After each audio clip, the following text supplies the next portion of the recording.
Mengenai hal menghakimi, pasti di sini kita sering ya suka menghakimi orang lain. Kamu kok begini sih? Kamu kok begitu sih?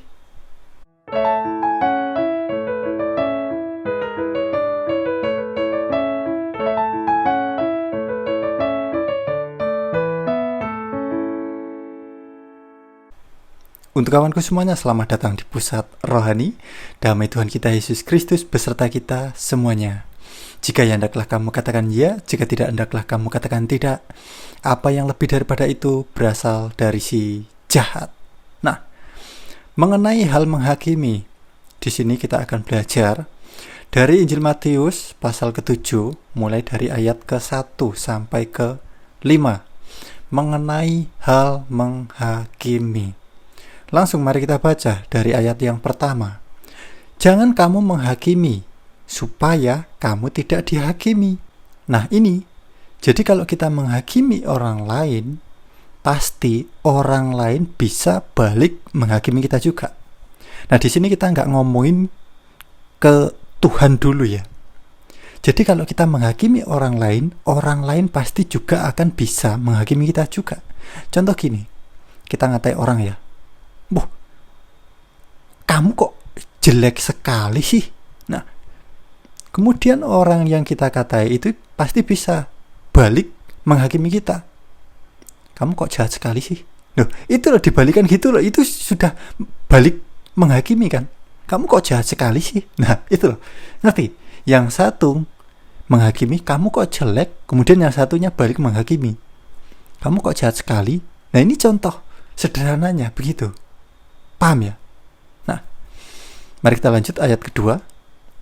Karena dengan penghakiman yang kamu pakai untuk menghakimi, kamu akan dihakimi dan ukuran yang kamu pakai untuk mengukur akan diukurkan kepadamu. Nah, jadi kita menghakimi orang lain seperti apa? Penghakiman itu pasti bisa balik ke diri kita itu. Itu pasti, nggak mungkin nggak. Jadi kalau kita ngatai kamu kok gini sih, kamu kok gitu sih, atau kita menyakiti orang lain seperti apa, itu pasti akan berbalik ke diri kita sendiri gitu loh. Jadi apa yang kita ukurkan, rasa sakit yang kita berikan ke orang lain, penghakiman yang kita berikan kepada orang lain, pasti itu bisa balik ke diri kita sendiri gitu loh. Mengapa engkau melihat selumbar di mata saudaramu, sedangkan balok di dalam matamu tidak engkau ketahui? Nah, memang lebih mudah melihat selumbar di mata orang lain daripada melihat balok di mata kita sendiri. Jadi contoh gini, mungkin kita mengomentari atau nyinyirin orang lain dari segi fisiknya ya, mungkin orang itu tubuhnya kok begitu sih, atau wajah orang itu kok begini sih, atau mungkin kita mengomentari atau nyinyirin dari segi materi ya. Pasti orang itu susah, makanya pasti nggak enak karena dia ini miskin, kerjaannya cuma jadi tukang apalah, mungkin gitu. Nah ini belum tentu. Kita melihat selumbar di mata orang lain itu seolah-olah seperti hina sekali kan gitu, seolah-olah jelek sekali. Tetapi belum tentu. Kalau kita mau mengkoreksi diri kita sendiri, mungkin memang kita bisa melihat diri kita ini, kita makannya enak, atau kita ini, kita punya kendaraan yang mewah, kemudian rumah yang mewah juga. Tetapi perhatikan, mungkin bisa jadi kehidupan di dalam rumah tangganya nggak harmonis.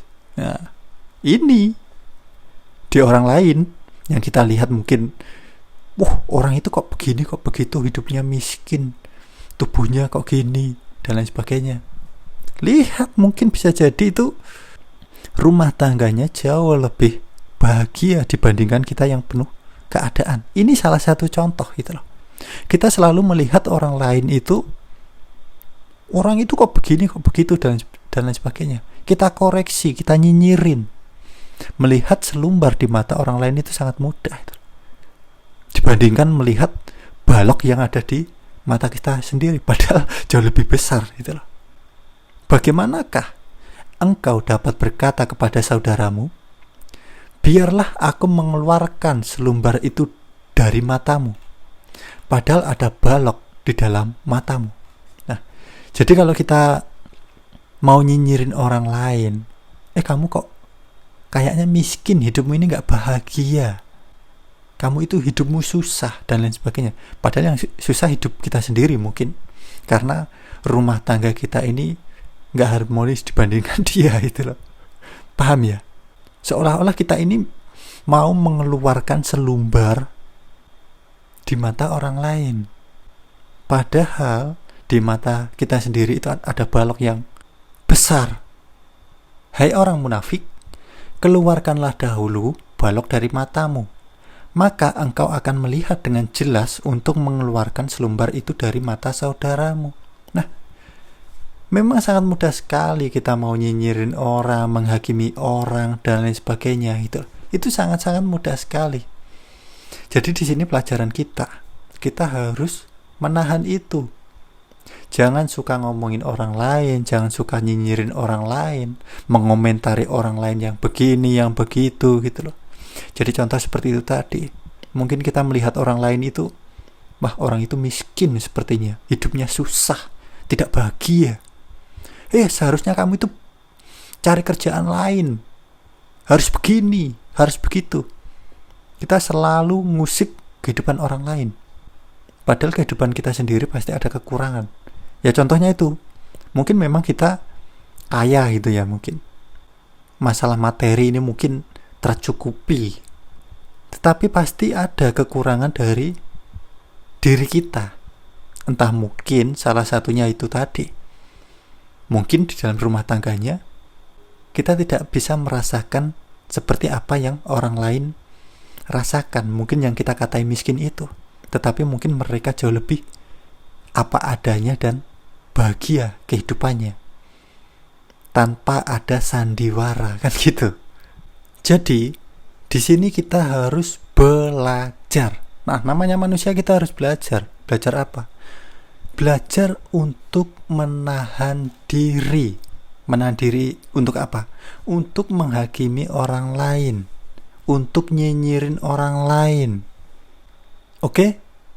Karena ini tidak mudah. Semua orang pasti pernah mengalami hal yang namanya menghakimi orang lain, suka menghakimi orang lain, suka nyinyirin orang lain, suka.